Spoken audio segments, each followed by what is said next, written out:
Would you like to have the charisma that helps you ace the job interview, or the magnetism that draws people to you, literally gets people addicted to you? You can with these 5 easy steps.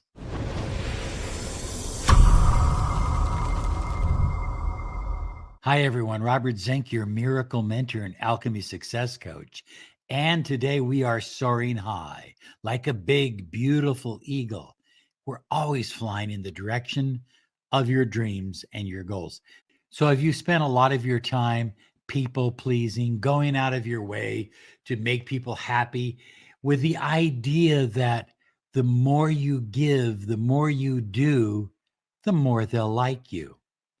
Are you just faking being confident deep down? You've got all this talk going on in your head and all this chatter that says, I'm not really that good.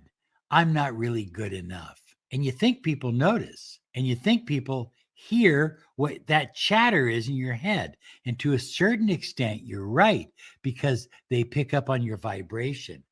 Are you putting other people up on a pedestal? Well, high flyers, the first skill you need to help other people become attracted to you, to become addicted to you, is to believe that you are worth it.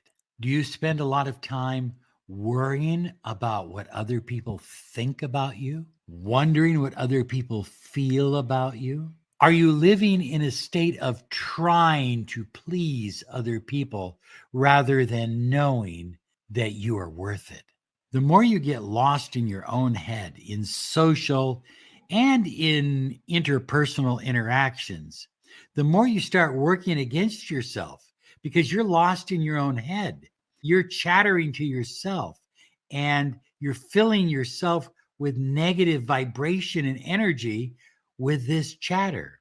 Now, here's something you probably didn't know. Everyone has negative chatter going on inside their head from time to time, especially in social interactions where you might feel a little bit uncomfortable. The people that learn how to tune it out, turn down the volume of that chatter inside their head, these are the people that tend to be the most fluid, the most relaxed, the easiest going when it comes to social interactions and interactions with other people.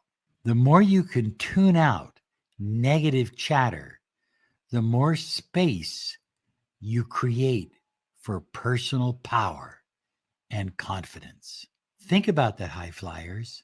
As you start to tune out that chatter, you automatically increase your personal power, your magnetism, and your confidence.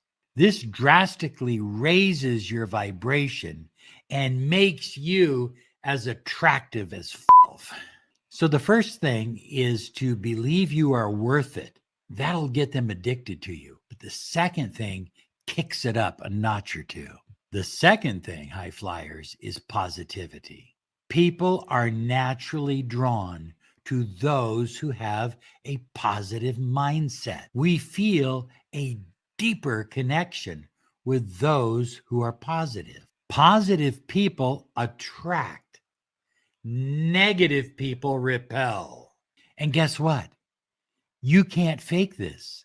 Either you're positive or you're not. High flyers, the choice is up to you, but I'm going to share with you 10 traits out of 100 possible traits that create a positive person. But these 10 are the ones that I feel are the most important. This comes from the research done by the Berkeley Well-Being Institute, and they came up with 100 traits. You can look it up on Google.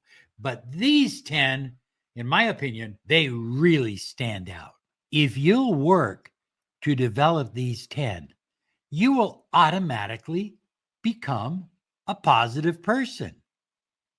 And you won't even have to try hardly. So the first one is empathy, followed by thoughtfulness, resilience, the ability to bounce back, a nice smile, being flexible and open to new ideas. Good manners, being polite, being a loyal person, be the person everyone can trust, and being a grateful individual.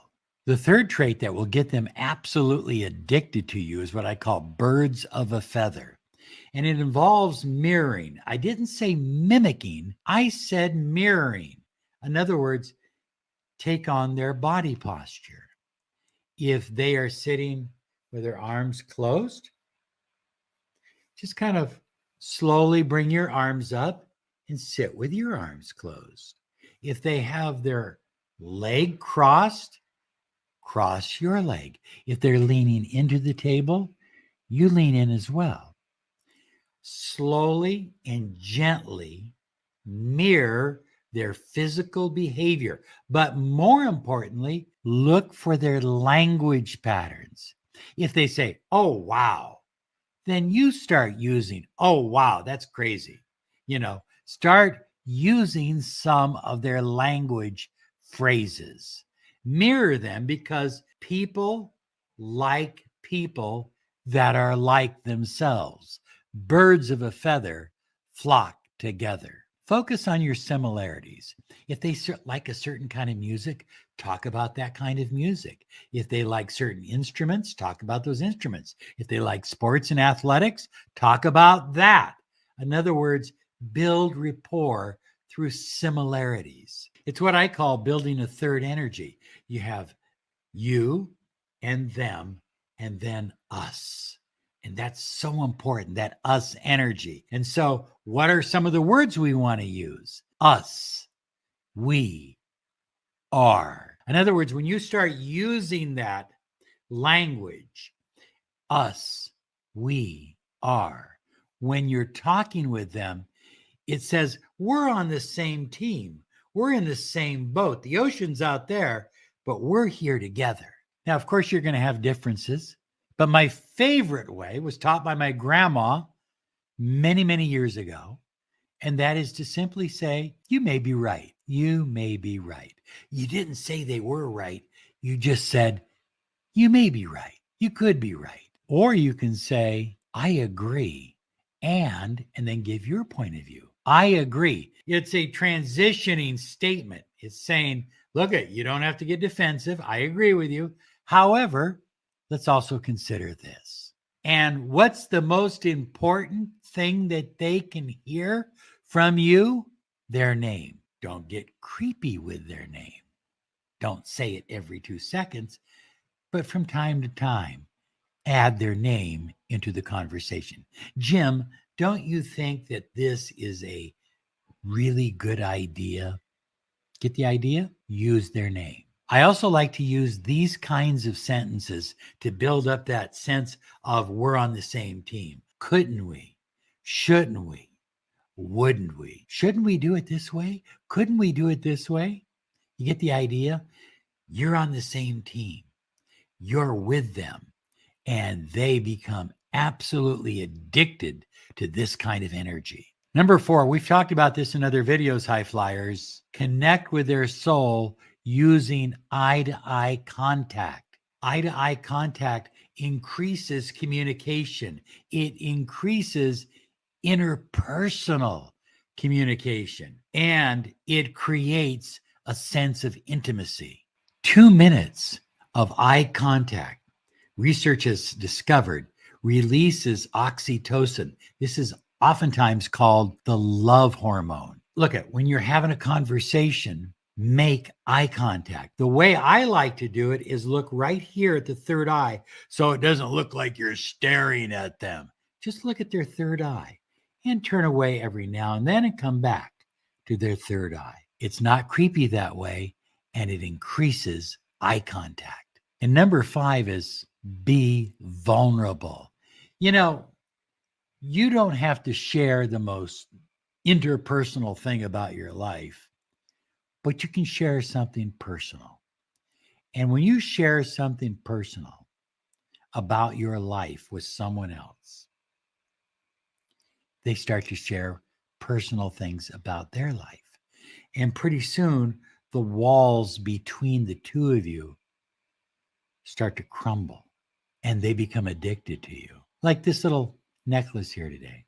This was given to me by Rachel for our anniversary, and it means a lot to me. Now, I'm sharing something personal with you. Will you share something personal with me in the comments down below? I'd really love to hear them.